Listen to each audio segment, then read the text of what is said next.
श्री कृष्ण गोविंद हरि मुरारी, हे नाथ नारायण वासुदेव। श्री कृष्ण गोविंद हरि मुरारी, हे नाथ नारायण वासुदेव। ओम नमो भगवते वासुदेवाय। ओम नमो भगवते वासुदेवाय।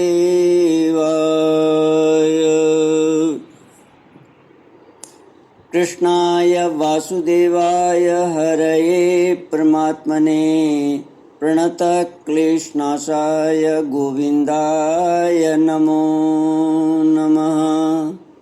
सच्चिदानंद रूपाय विश्वोत्पत्त्यादिहेतुवे तापत्रय विनाशाय श्री कृष्णाय वयं नमः। सच्चित आनंद स्वरूप परमात्मा जो सृष्टि के उत्पत्ति, पालन और संहार करता है तथा जीवों के आध्यात्मिक, आदि दैविक, आदि भौतिक तापों को नष्ट करने वाले हैं, अर्थात जीवों के मानसिक, शारीरिक और भौतिक दुखों को दूर करने वाले हैं, उन श्री कृष्ण भगवान को हम नमस्कार करते हैं। श्री कृष्ण गोविंद हरि मुरारी, हे नाथ नारायण वासुदेव। श्रीमद् भागवत सप्तम स्कंद अथ पंचदशोऽध्यायः।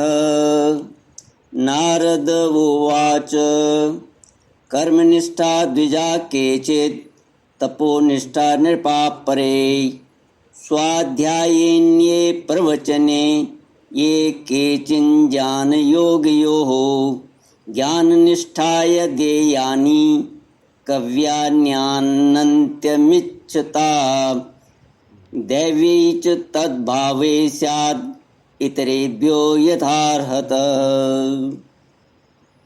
गृहस्थों के लिए मोक्ष धर्म का वर्णन।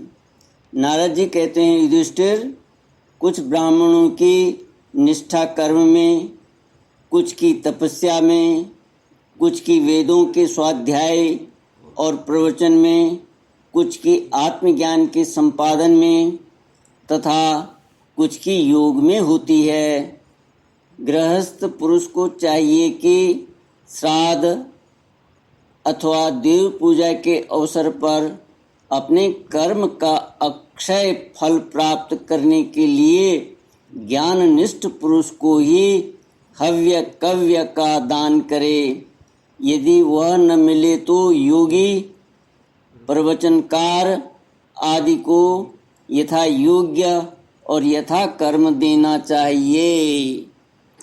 देव कार्य में 2 और पितृ कार्य में 3 अथवा दोनों में एक ब्राह्मण को भोजन कराना चाहिए।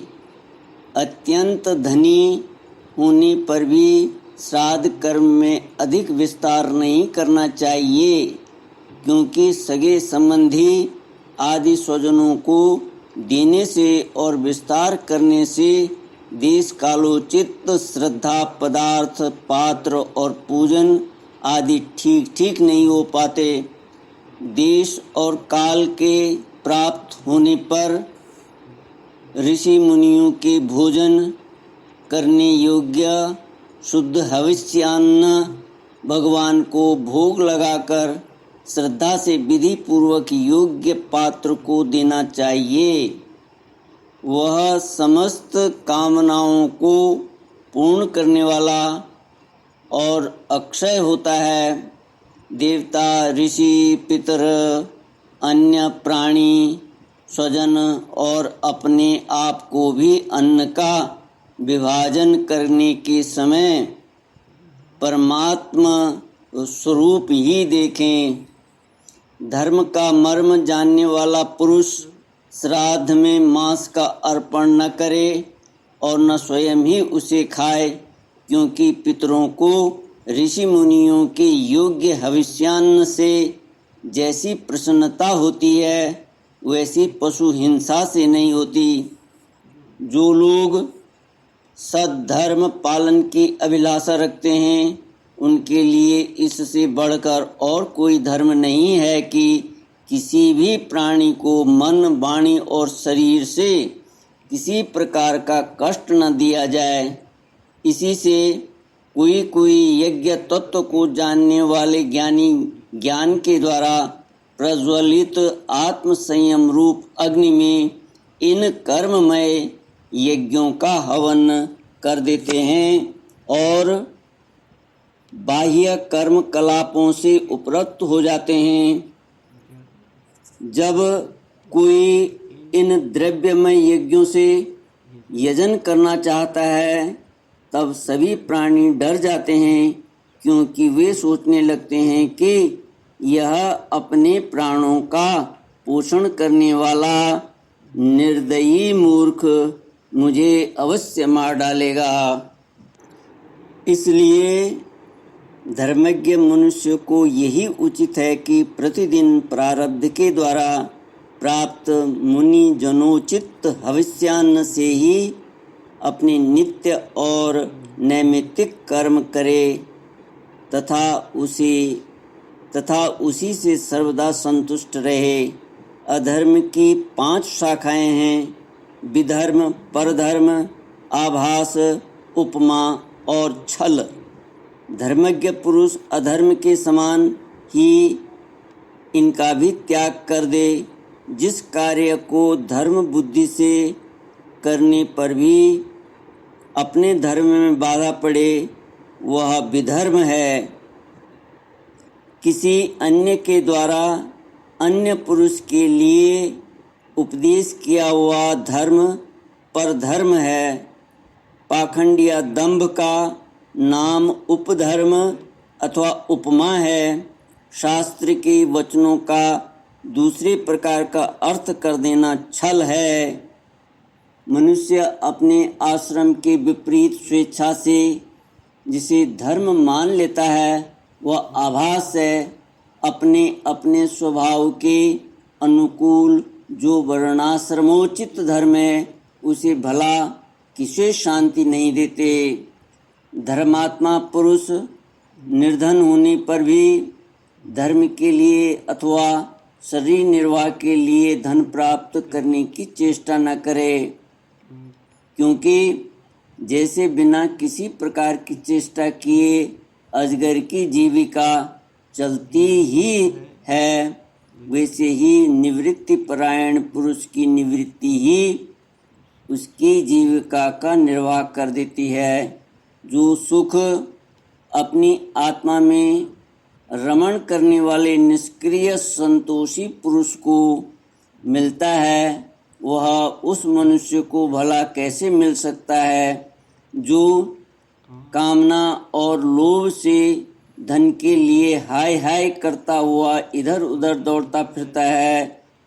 जैसे पैरों में जूता पहनकर चलने वाले को कंकड़ और कांटों से कोई डर नहीं होता, वैसे ही जिसके मन में संतोष है उसके लिए सर्वदा और सब कहीं सुख ही सुख है, दुख है ही नहीं।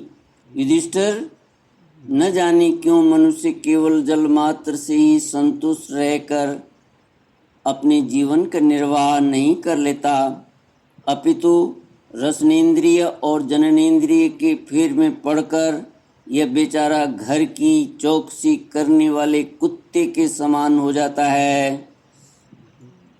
जो ब्राह्मण संतोषी नहीं है, इंद्रियों की लोलुपता के कारण उसके तेज, विद्या, तपस्या और यश क्षीण हो जाते हैं और वह विवेक भी खो बैठता है। भूख और प्यास मिट जाने पर खाने पीने की कामना का अंत हो जाता है। क्रोध भी अपना काम पूरा करके शांत हो जाता है। परंतु यदि मनुष्य पृथ्वी की समस्त दिशाओं को जीत ले और भोग ले तब भी लोभ का अंत नहीं होता। अनेक विषयों की ज्ञाता, शंकाओं का समाधान करके चित्त में शास्त्रोक्त अर्थ को बैठा देने वाले और विद्वत सभाओं के सभापति बड़े बड़े विद्वान भी असंतोष के कारण गिर जाते हैं। धर्मराज, संकल्पों के परित्याग से काम को, कामनाओं के त्याग से क्रोध को, संसारी लोग जिसे अर्थ कहते हैं उसे अनर्थ समझकर लोभ को और तत्व के विचार से भय को जीत लेना चाहिए। अध्यात्म विद्या से शोक और मोह पर, संतों की उपासना से दंभ पर, मौन के द्वारा योग के विघ्नों पर और शरीर प्राण आदि को निश्चेष्ट करके हिंसा पर विजय प्राप्त करनी चाहिए। आधि भौतिक दुख को दया के द्वारा, आदि दैविक वेदना को समाधि के द्वारा और आध्यात्मिक दुख को योग बल से एवं निद्रा के सात्विक भोजन, स्थान, संग आदि के सेवन से जीत लेना चाहिए। सत्व गुण के द्वारा रजोगुण एवं तमोगुण पर और उपरति के द्वारा सत्व गुण पर विजय प्राप्त करनी चाहिए।